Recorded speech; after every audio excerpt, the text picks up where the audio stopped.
Olá, eu sou o Cris Botelho, executivo da Asbia, e nós estamos aqui fazendo mais um episódio da série Se Você Não Sabia, Saiba pela Asbia.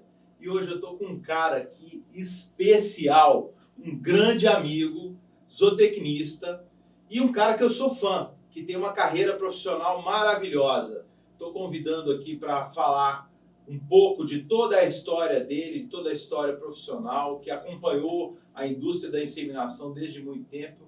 Meu grande amigo, Plínio Queiroz, Pepe! Dom Pepe Macari. Seja bem-vindo, Pepe! Ô Cris, rapaz, eu fico feliz demais de estar aqui, de estar vendo você hoje como um grande executivo dessa associação importantíssima. O ano que vem já faz 50 anos. Inclusive, nós estamos até lançando um livro de 50 anos da Asbia, com toda a história. 26 de novembro de 1974, a Asbia foi fundada. A importância da Asbia, nós que já trabalhamos no mercado, você aí de novo, mas eu trabalhei 12 anos no mercado de inseminação artificial desse país. A gente sabe da importância desse órgão dentro do que rege tudo a inseminação artificial. Cara, para mim, é uma felicidade muito grande estar aqui. Você fala que é meu fã, eu que sou seu fã. Você é o cara que me deu a oportunidade da minha vida para a gente começar a trabalhar nesse ramo da inseminação. Eu já te falei isso publicamente, nós já fomos lá no Lancecast. Eu só tenho te agradecer. Então, assim, hoje vai ser um papo bom, nós vamos conversar muita coisa boa aqui. É isso aí. E nesse primeiro episódio, como é um pouquinho diferente a nossa dinâmica aqui. A gente divide em episódios, né? É aquela história para você deixar vontade para o cara ir assistir. É a isca, né? Você deixa a isca para o cara assistir o próximo. Não, isso que coisa boa a gente tem que copiar, né? Já me falaram muito desses episódios aí. Pois é. E eu, por conta própria e risco, eu meio na contramão, todo mundo faz o podcast, né, diretão. Eu falei, não, eu vou dividir igual novela. Porque aí você fica aguardando as cenas dos próximos capítulos. E nesse esse primeiro capítulo a gente vai falar um pouquinho da sua história. Eu quero que você fale para quem está ali começando a estudar a zootecnia veterinária, está começando no mundo do agronegócio, que é uma potência, né? E um grande baluarte aí da economia brasileira. Então, eu queria que você contasse um pouquinho da história. O Plínio lá de Turama, né, que passou no Beraba, formou... Conta aí, Plínio, como é que é a...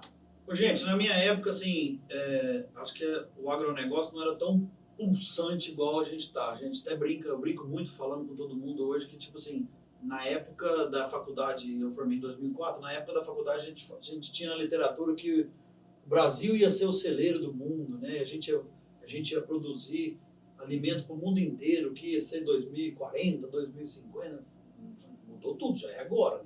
Já chegou, né? Já chegou, estamos antecipando tudo isso aí. E na minha vinda para a zootecnia, minha vinda para Uberaba, ela foi num caso assim, mais de amor à raça Nelore. Né? Eu sou filho de pecuarista, a gente tem uma propriedade pequena em Turama, meu pai selecionava gado Nelore PO, e nas idas dos técnicos da associação da BCZ em Uberaba para a fazenda, eu era um apaixonado de gado, apaixonado pela raça. Meu pai me ensinou muito, mas do jeito deles, como a gente vê. O pai falava para mim assim, Cris, ô Plínio, monta cavalo e vai olhar o gado conta pra gente o que ele está acontecendo tudo. O animal nos conta o que está acontecendo. Se ele está doente, se ele está arredio, se ele está com alguma coisa, ele conta. Comportamento animal. E eu andava aquilo desde moleque, montava cavalo, ficava o dia inteiro na fazenda andando e vendo coisa, dando notícia para ele. E ele alimentando ou puxando a orelha. Olha aqui isso, olha isso. O jeito de tocar o gado, o jeito de chegar, as características da raça, por que estava descartando aquilo, por que ele não estava... E eu estava muito precário na época, ainda não tinha balança, mas a gente dava um jeito de pesar do nosso jeito, apartava meio no olho e aquilo foi me encantando. Foi o que foi me encantando, foi me apaixonando na vinda dos técnicos. Eu até falo que o Luiz Sérgio, o Amaral, foi uma das pessoas que mais me encantava, porque o pai dele e meu pai eram muito amigos. Meu pai falava assim, ó... eles são de Turama, né? O Luiz Sérgio, o Beto e o Fernando. Isso. E o meu pai falava assim, você tem que ser igual o filho do Dr. Nivaldo. Olha só. Você gosta de gado, o filho do Dr. Nivaldo sabe tudo, por que você não não faz o negócio do filho do Dr. Nivaldo? Eu fiquei com aquilo na minha O cabeça. Luiz Sérgio é formado em zootecnia aqui no Uberaba, né? Justamente. E eu fiquei com aquilo na minha cabeça do filho do Dr. Nivaldo. O Luiz Sérgio pouca fala, todo mundo já conhece ele. Mas assim, ele ensinava a gente no curral. E eu ficava só observando. Meu pai ainda falava assim, meu pai era muito sistemático, falava assim, ó, vê mais para depois você ficar perguntando. Você tem um olho bom, você começa, observa, depois você começa a perguntar. E vai naquilo. Um dia eu achava que era até veterinário, perguntei, falei, não, fiz zootecnia em Uberaba. E daqui pra cá, falei, puta, é isso. É zootecnia em Uberaba, e não prestei em nenhum outro lugar. Eu também não, eu prestei só aqui. Só aqui, passei no meio do ano. Como eu fazia escola estadual em Turama, eu ia FASU, você podia prestar no meio do ano. Isso. Eu fiquei 6 meses, assim, meio que num cursinho. Dando uma turbinada. Porque a gente não sabia. E a gente achava que faculdade, na cidade do interior, achava que da faculdade, não, precisa fazer um cursinho. Naquela época tinha muito dos cursinhos. E vim para FASU e cada vez mais fui me apaixonando mais por isso. Tive muita ajuda de grandes amigos profissionais, aí, o Carlos Henrique Machado, Cavalari Machado, o famoso Ike, que foi um dos professores que me ensinou, refinou a gente mais, né? Pega o Josaquiança, pega o Bisinotto, mas na parte de gado. Eu tinha um defeito. Eu gostava só de gado, cara. E as outras matérias mandavam largando para trás, tomavam uns pau, viravam um rolo, mas na parte do gado eu estava sempre rompendo. Sempre à frente. Rompendo firme. E justamente o Ike uma vez falou, pai, se você não focar nas outras, não acaba. Né? Então, tipo assim, faz e acaba. Nós conversamos sobre isso no LanceCast, né? Nós conversamos exatamente o Ike substituindo o Dr. Noel, justamente, a parte fenotípica de julgamento, e foi um excelente professor, né? A gente falava tanto, a gente tinha tantas histórias do professor Noel, infelizmente não deu para me pegar ele, mas assim, tinha o Ike, que foi um paizão nosso dentro da faculdade, e até hoje, eu agradeço muito ele hoje, ele é muito tímido. Semanas para trás, esse dia eu encontrei ele, deu um abraço, meu professor, eu gosto demais de você. Calma, Plínio, calma, ele é muito... E que, você sabe tanto que eu gosto de você, meu amigo. E aí fomos fazer zootecnia, vinha para Uberaba, e com julgamento, e exposebu, expoinel, e mensuração, e aquela moagem, e andando atrás, e andando com o técnico da BCZ, estágio na BCZ, e aí você vai refinando, você vai... Cara, esse negócio de Nelore, ele vai ser, cada vez mais, você vai se apaixonando cada vez mais, Cris. Você vai se apaixonando cada vez mais. Essa turma é muito boa. Eu comecei na Associação Nelore. Na Nelore. O seu Xandão. Fazendo o ranking pelo Brasil inteiro, andando o Brasil inteiro fazendo um ranking da Nelore. Fiz estágio na Nelore também. Na época tinha a Paty, tinha os outros meninos, tudo aqui, que tinha Expoinel que eles comandavam. Cara, não podia ter uma brecha aqui dentro desse parque de exposição que eu estava aqui dentro. Fosse até do Zebu na escola, eu tinha que estar no meio. E aí muita gente ainda pergunta para mim, fala, Plínio, a dificuldade, estágio, eu falei, gente, não tem dificuldade. Se você quiser, você faz o que você quer. Você fica bom no que você quer, mas tem que querer. Se você não quiser ficar de corpo mole, não vai. Se você não correr atrás, meu amigo, não vai. A faculdade... Você tá a vida toda, né, Plínio? Isso aí é tudo. A faculdade, a FASU é uma casa, um fenômeno, eu amo de paixão a FASU. Mas, tipo assim, o aluno faz muito da faculdade. Se o cara ficar acomodado, ele não vai. Agora, corre atrás, você vê. Tanta gente boa que a FASU formou para nutrição, o cara correu atrás da nutrição. Tanta gente boa que é referência da FASU que formou, que é de pastagem. O cara foi atrás de pastagem. Que é de piscicultura. O cara foi atrás de piscicultura. Ela tinha as ramificações. A zootecnia te proporciona isso, né? O Plínio, é interessante, porque muitas vezes a gente está na faculdade, a gente pensa só na parte técnica, né? A gente mergulha a cabeça nos livros, em estágio, em aprender, e muito focado na parte técnica. E depois, com a vivência aí nossa, profissionalmente, a gente começa a entender essa importância da parte comercial, da parte de relacionamento, né, toda essa situação da gente saber falar em público, saber conversar, momento, palestra, né, e tudo isso. Isso a gente não aprende na faculdade, não. Infelizmente, né? mas isso a gente vem adquirindo aí no decorrer do nosso histórico profissional. E por falar em histórico profissional, eu queria aproveitar o gancho para você contar um pouquinho dessa história. Vou contar essa minha história profissional, porque até para chegar no canal rural aqui, já foi em 2004 eu formei e vai fazer 20 anos.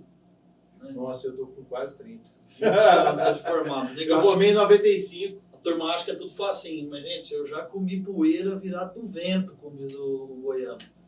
Cara, minha história profissional é muito bonita. É muito, sim, eu acho muito bonita, eu gosto bastante disso, com a ajuda dos professores nossos. Né? A minha esposa, Betânia, antes de eu formar, 6 meses antes de eu formar, ela estava grávida. E eu entrei assim, meu Deus do céu, e agora? Meu filho vai nascer em agosto, setembro, e eu vou formar em agosto. E foi exatamente isso. Uhum. E conversando com o Ike, e conversando com o Josaquian, eles falaram, não, calma que nós vamos te arrumar um negócio. Então, antes de eu me formar, eu já estava trabalhando. E tive a grata felicidade de arrumar um trabalho aqui na Fazenda Santana. Uhum. Indo para São Paulo aqui, Jovelino. o Jovelino Mineiro me deu a oportunidade e eu fui trabalhar lá com a Maria Delamare, que foi uma professora minha na raça Angus. Uhum. Que até lá a gente só falava de Nelore. Quando eu entrei quando o Josaquian Wick me colocou lá para trabalhar, ele falou, mas você vai ter que aprender de Angus, de Brahma. Eu falei, meu amigo, eu aprendo qualquer coisa. Estou precisando trabalhar, eu quero trabalhar.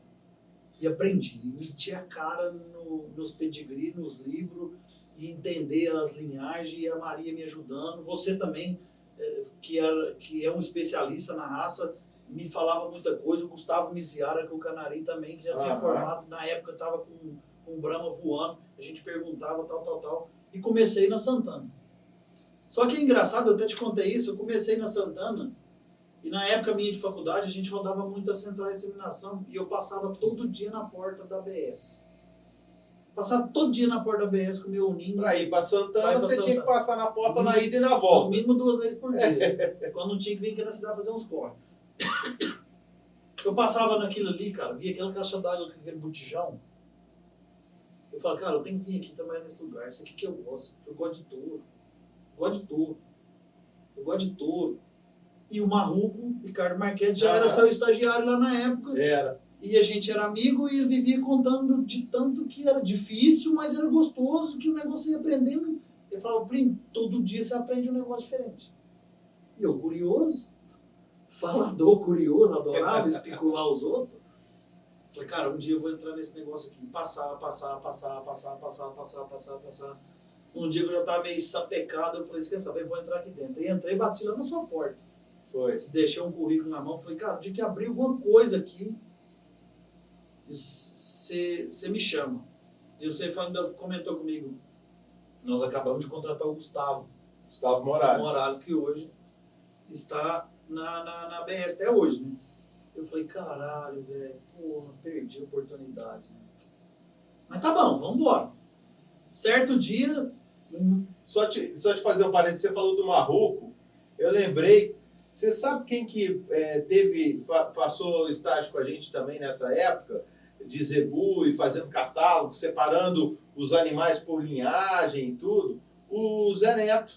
Zé Neto. Ele ia para lá num opalão, rapaz. Lembra do opalão? Lembro. Eu era apaixonado daquele carro dele. Zé e depois Neto. Todo mundo foi mordido pelo bicho da ferrugem, Zé né? Neto foi um dos grandes técnicos da raça lá em Tocantins, da BCZ. Da BCZ. Lá, formou com a gente aí também, o Zé, jiu-jiteiro, gente boa, companheirão. Igual nós, gosta de carro antigo. Gosta de carro antigo. Vamos chegar nessa parte. Ô, Cris, e aí foi o seguinte, eu não esqueço disso. Em março, eu fui convidado por você e o Alexandre para fazer um processo de seleção. Né? E dia 1º de abril eu fui contratado pela ABS. Dia 1º de abril.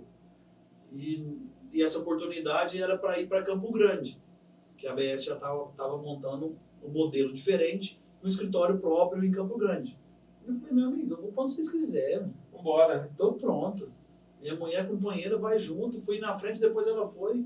E aí se foi 10 anos de ABS. Né? Teve as mudanças, sua saída, a ida sua pro Bertinho, o Gustavo assumir, eu voltar para a Central, para Uberaba, tomar conta da Central, ajudar mais o Gustavo nessa parte de touro. Assim, graças a Deus tive a oportunidade de grandes touros da raça Nelore passar na minha mão nas contratações. Eu tive a felicidade de estar descobrindo alguns touros importantes da raça, depois a gente pode até citar alguns aí, assim, e junto com a ajuda do Gustavo. Nós era uma turma muito unida, eram os meninos da BS, porque nós ficou só uma molecada, né? O Nery puxava a nossa orelha e nós acelerava no que dava, e foi tudo certo. E, cara, se não tinha alguém para puxar a orelha da gente, nós não parava. Tinha que rodar 30 dias, vai ficar por conta disso. Aí o Tianinho chegou, fortaleceu mais, e nós fomos fortalecendo o grupo. Nós pegamos a ABS assim, levantamos ela numa força muito grande. Onde a molecada da ABS passava, a turma fazia poeira. E aí nessa andança, eu com 10 anos de ABS já, eu recebi um convite do Paulo Horto para mim trabalhar na leiloeira. Porque o Paulo estava com um projeto novo dentro do programa, que hoje é essa referência em venda de touros, para abrir esse mercado de venda de touro. O Paulo falou para mim, eu não quero você vendedor. Você já é um vendedor nato. Quem trabalha com SEMI, acaba que não acaba vendendo. Mas eu preciso de uma pessoa técnica que vá abrir as fazendas para a gente poder vender. Porque vender, deixa com a gente que a gente vende. Mas eu preciso de um cara que vá lá, que entenda, ensine a nossa equipe. Foi onde começou as especializações dentro das próprias empresas leiloeiras. Tinha dia que eu ficava a semana inteira dentro do programa treinando a nossa call center, a nossa rede de venda, para falar que era uma DEP, a importância de uma avaliação genética, a importância de um touro provado, a importância de se vender um touro filho de inseminação, a importância de vender uma fêmea prenha de inseminação. Né? E aí a gente começou a falar assim. Esse é um assunto para o próximo episódio nosso aqui, não vamos entrar muito nele não. Mas eu tenho uma pergunta para te fazer. Tá lá assistindo a gente aí, um recém-formado, alguém que está na faculdade, alguém que tem um perfil muito técnico, né? E é lógico, nós temos excelentes técnicos, a gente tem que ter a equipe da pesquisa, porque são imprescindíveis para tudo que está acontecendo, né? Mas para abrir um pouquinho a mente desse estudante ou do recém-formado, essa experiência sua, né, de virar a chavinha do técnico, entender o técnico comercial, a venda consultiva, vamos dizer assim, né? Como é que foi isso?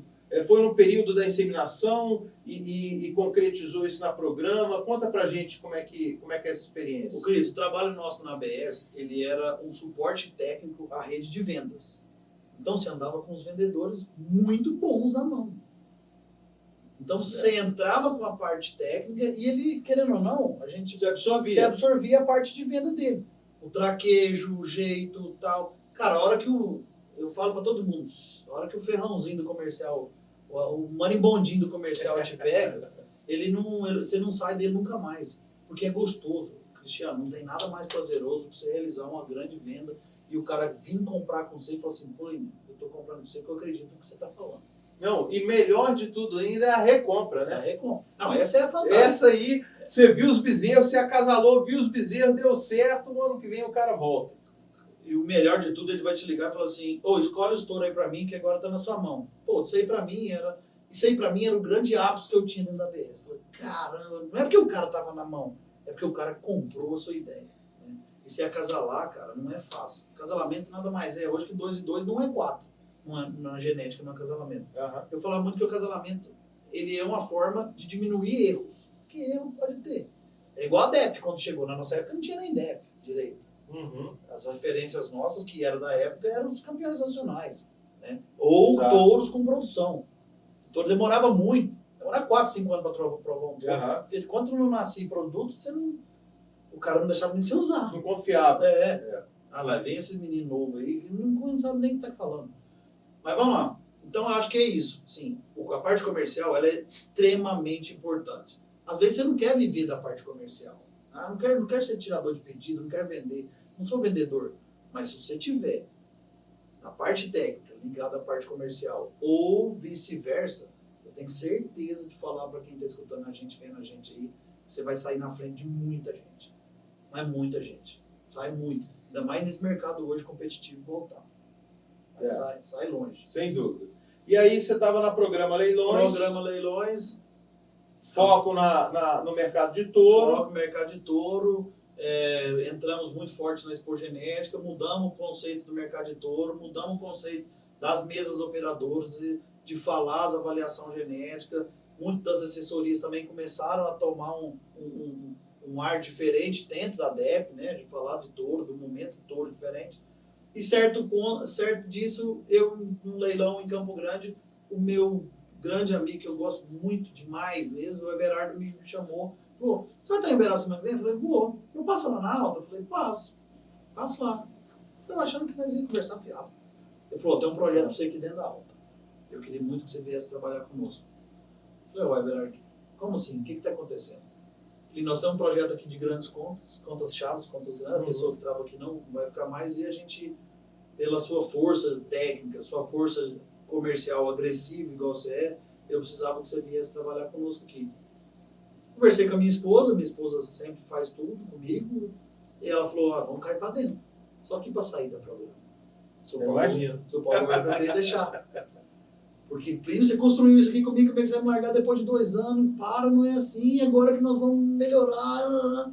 Resumindo, fiquei na alta e na programa, nos dois, fazendo alguns, que a gente era coordenador de leilão. Então tinha 5 leilões no ano que eu fiquei de coordenação minha, porque o Paulo não precisava de mim naquele momento. E para a Central também era importante, porque eu estava nos fornecedores de touro, entrando na frente de todo mundo. Claro. O Everardo falou, vida que segue, pode tocar. Toca aí até onde você aguentar. Fiquei 1 ano e pouco nisso aí. Aí depois foquei só na alta, entrei pesado na alta, fiz um trabalho muito grande e recebi um convite assim, mais do que especial para vir trabalhar no Canal Rural, onde eu tô Essa hoje. história do Canal Rural, vamos dizer que a chavinha sua de comercial e técnico começou a mudar para televisão, para apresentar e tudo, na época da programa, né? Nos leilões, Isso. você fazendo comentário, né? E foi até isso, Cris, mas tipo assim, quando eu vim pro canal, o canal estava precisando de um diretor comercial, um diretor de pecuária. Qual que é a área de pecuária do canal? A área de pecuária do canal é que envolve toda a parte de leilões, né? Toda a parte administrativa dos leilões e também nas questões de pecuária que fala dentro do canal. Hoje, para falar de pecuária no canal, às vezes eu tenho que dar uma lida em alguns textos, ou a turma já sabe que já está mais comigo, mas antigamente eu dava uma lida nos textos, para ver se não está falando coisa errada, entendeu? A parte mais pecuária minha lá dentro é eu que assino algumas coisas. Uhum. E aí vim para tomar conta, porque o canal precisava. E as pessoas que estavam no canal, às vezes não tinha cultura do leilão. Quando eu entrei no canal, eu sabia da necessidade do nosso cliente, que compra a nossa data, e sabia da necessidade do cliente que compra a data que precisava mais do canal. Cheguei lá, a gente precisa mudar algumas coisas aqui.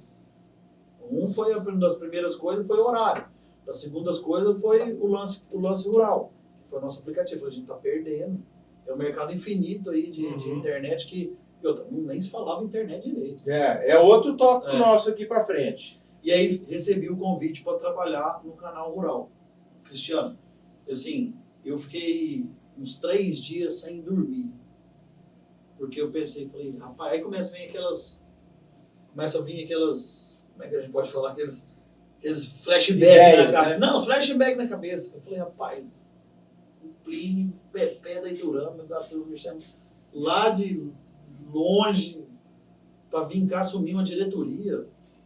Porque um cargo de diretoria, porra, acho que a responsabilidade muito grande, sem dúvida. Você sabe muito bem disso. Cristiano, assim, eu falo para todo mundo assim, nem nos meus melhores sonhos da minha vida eu achava que eu ia ser um diretor de uma maior empresa do Brasil de telecomunicação no agro. Nunca. E quando surgiu essa oportunidade, eu falei, cara, eu vou de cabeça. É claro. Eu vou de cabeça. Mas não é o seu jeito. Eu falei, não tô nem aí, eu vou de cabeça. Eu falo para todo mundo, já falei, o cavalo passa selado na minha frente uma vez só. Véio. Eu vou montar nele. Eu prefiro montar nele e me arrepender montado do que ele passar selado e eu me arrepender depois. De não ter feito. Não, montei, peguei com as 2 mãos na rédea e hoje tá aí no canal, nós estamos aí no canal. Depois eu acho que a gente vai falar disso um pouco, vou falar um pouco dos números nossos. Vamos. Assim, tô no canal, tô feliz pra caramba, assim, estamos dando resultado mega, criamos outros canais, Estamos com 3 canais de televisão já também. E assim, cara, é muito bom estar num grupo que a gente gosta, né? E fazendo aquelas coisas que a gente gosta. Fazer a coisa que a gente gosta no lugar certo, pessoas certas no lugar certo, eu acho que não tem melhor que isso. Nós estamos tendo o privilégio de viver isso, esse momento nosso da nossa vida profissional, familiar e etc. Claro. Nós estamos tendo o privilégio de viver isso junto.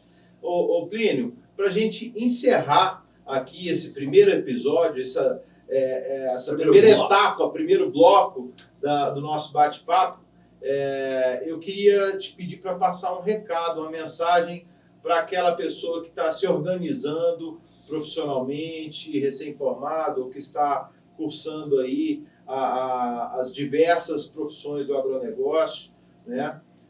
Como é que qual que é o seu recado para esse cara, pensando nesse mar aberto que é o agronegócio brasileiro, com um excelente futuro aí, que passa uma mensagem para esse cara, para ele se inteirar cada vez mais e entender a importância dessa nossa conversa aqui, né, de levar conhecimento, levar conteúdo aí para os nossos telespectadores.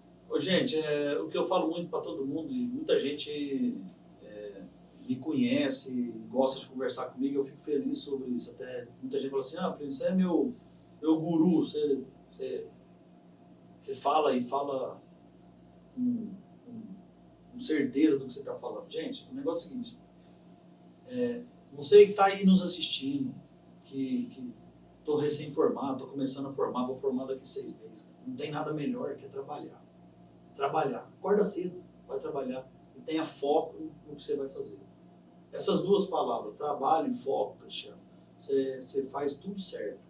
Sim, porque você com foco, você vai buscar o que você está querendo fazer da sua vida. Escolha a coisa certa para você fazer. Mercado tem, o agronegócio nosso, ele está aberto e ele vai crescer muito mais ainda. Então, tipo assim, existe N oportunidades dentro do agronegócio. Não é igual da nossa época, da época de 2000 ou na época de 90, que ainda existia muita coisa para se começar a fazer. Hoje não, já tem muita coisa boa se fazendo e com rapidez. A velocidade mudou. Mudou. Então, assim, se você tiver foco no que você quiser fazer, se você tiver amor no que você quiser fazer, se você tiver trabalhar não mata ninguém. Trabalhar não faz mal para ninguém. Ninguém. Você vai buscar com certeza seus objetivos bem mais rápido do que você está pensando. É isso aí, pessoal. Eu estou finalizando então o primeiro bloco com Plínio Queiroz, zootecnista, diretor de pecuária do Canal Rural.